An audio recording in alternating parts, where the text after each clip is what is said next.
Oh, dear. So, Part 3. Whoops. He was like right here. Early in the morning, they said farewell to Kitty and Mr. Short and climbed aboard their little boat. It was difficult for the boys to say goodbye. They clung to their Aunt Kitty, who, in many ways, had been more of a mother to them than Dolly had been. But finally, after many tears, they got underway. The trip to Malta took 22 long, hot days. 22 días. Dolly and Felix were still suffering from the effects of dysentery and spent most of the time lying in the center of the boat, under the full shade of the straw canopy that stretched most of the length of the craft. Even in the shade, the temperature hovered around 100 degrees. It was so hot that the other children, who were not sick, hardly had the energy to sit up. In the evenings, they would tie the boat up beside a village. William and Ram Boshu would spend an hour or so preaching in the village, while Dolly and the children did their best to set up camp for the night. The food for the journey consisted mostly of curried vegetables and rice, which they purchased from the many vendors along the well-traveled waterway. As they traveled, William heard many people speaking in Hindustani, the language of the lower castes, that he immediately began to take notes on how to translate the Bible into. Progress on the journey was slow and reminded William of the month when the crone Princessa Maria had tacked her way up the Bay of Bengal. This time, though, the trip was slow, not because of the wind conditions, but because of the shape of the rivers they were traveling. The entire Bengal region was a giant alluvial plain, Plain, across which the rivers sluggishly meandered, almost doubling back on themselves in places. Sometimes it took William and Ram Boshu 2 whole days to make 4 miles in a straight line. On June 7th, the boat reached the town of Basudpur, where they purchased some square sails and rigged their boat for sailing. This made the rest of the trip much faster, but it also meant that they couldn't feel their way along the bottom, as they had been able to when poling the boat, Poling. We know. As a result, they were constantly running around on many shallow sandbars in the 9-mile-wide river. The river was 9 miles wide. That's like from 9 miles wide. A to point B. From our house to Grandma's house? Well, my house to Grandma's is about 5 miles. That's So double that. Oh my God. Yeah, that's kind of far. It's It's a big river, yeah. Huge. On June 15th, William Carey wrote in his journal, "I feel now as if released from a prison." The prison was the boat. They had made it safely to Malta, where they were greeted by George Udney and his mother, who lived with them.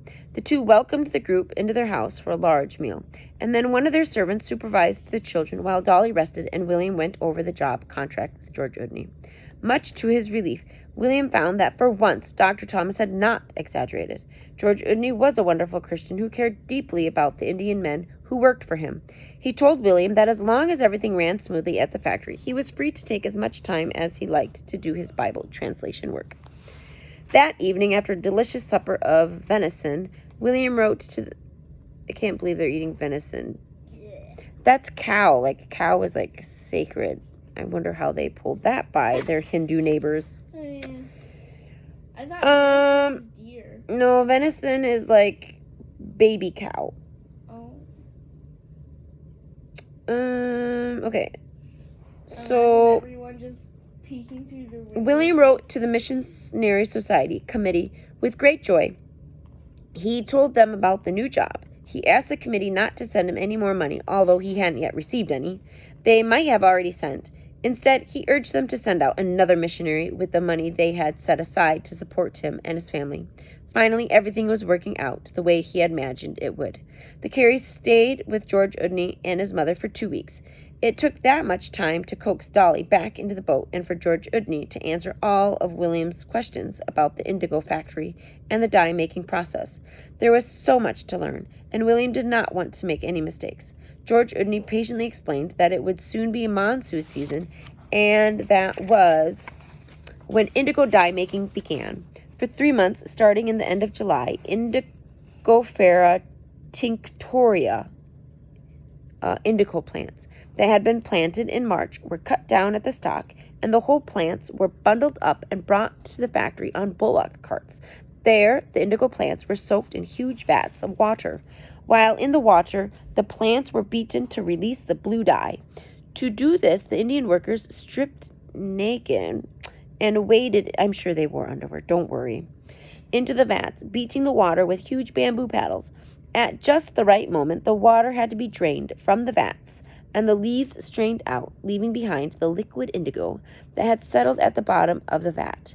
The mixture was then left to ferment before the remaining liquid was evaporated off, leaving behind solid cakes of indigo dye. The cakes were then cut into chunks and transported to Calcutta to be sold locally or shipped to Europe.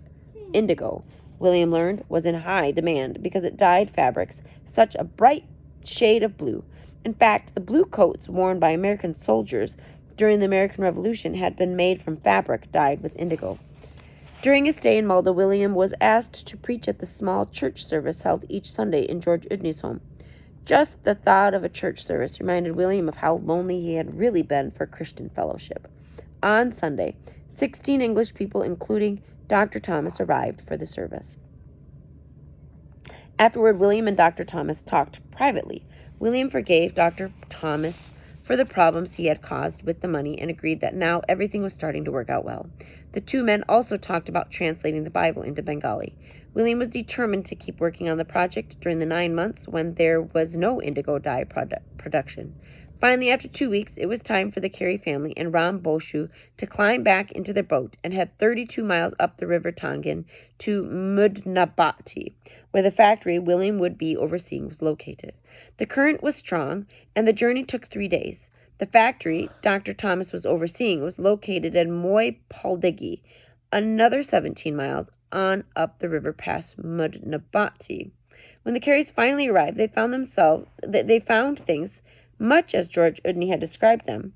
As large 2-story brick house with large Venetian windows was set back just a little from the river bank. Several servants dressed in white came scurrying out as soon as the boat tied up at the jetty. Inside, the house was furnished with everything an English family could want. For the first time since leaving England a year before, William Carey breathed a sigh of relief. His family was safe. They had a strong home and plenty to eat. And most important, he had enough money left over to continue his translation and missionary work. Things were beginning to look up. The 3 older Carey boys loved their new home. From their upstairs bedrooms, they could see bright green rice fields stretching for miles in every direction. Spreading out amongst the rice fields were small villages in the shade of huge mango and banyan trees. Mangoes. Mango! Unlike the jungle at Dichata, there weren't many wild animals prowling near the house except snakes. They soon learned not to walk too close to thickets of prickly pear bushes. Deadly cobras lived among them, and a cobra's bite meant certain death, often in less than an hour. William had been in the new home a month when the monsoon rains began, signaling it was time to harvest the indigo plants. He pulled out all the notes he had taken during his conversations with George Udney and prepared to set to work making dye. The night before the factory was to open, William looked outside his dining room window and saw a group of men he had just hired coming toward the house. They were carrying a struggling baby goat between them. William hurried outside to see what they wanted. It is time for the factory to open, began one of the men in Bengali. William nodded with a puzzled look on his face, wondering where such a statement was leading. Then you must come with us, Sahib, the man continued on. It is time for you to make the sacrifice to Kali. See, we have brought the offering with us. He pointed in the direction of the young goat. Now William understood what they wanted. He had seen statues of Kali, a huge, ugly Hindu goddess with 4 arms, a tongue that stuck out, and a belt draped around her waist with human skulls. Hanging from it, Kali was goddess of destruction. William took a deep breath and said, Kali is your goddess of destruction. You make sacrifices you cannot afford to her because you are scared she will destroy your crops, kill your families, and blow your homes away. I am not scared of these things because I serve a God who loves me. I will not make sacrifices to a God who destroys things. The living God gives life. Ooh, I got goosebumps. He does not ask for us to take it. The Indians nodded quietly as William explained to them more about God and the Bible. William learned the next morning, however, that they sacrificed the goat anyway. When William came down with a bad case of malaria a month later, many of the Indian workers decided that it was Kali paying him back for his last lack of respect. Dolly and Felix continued their slow recovery from dysentery. The sickness had left them both weak and thin.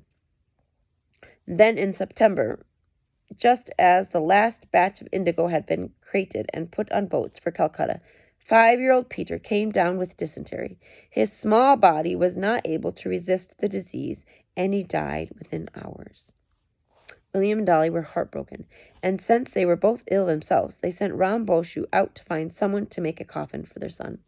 There were several carpenters among the men who worked at the factory, and William felt sure that one of them would be willing to help out, especially since he paid them well.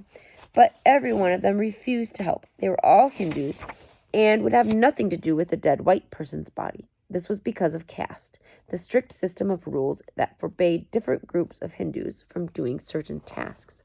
If they did them, they would be breaking caste and would be thrown out of their families and villages.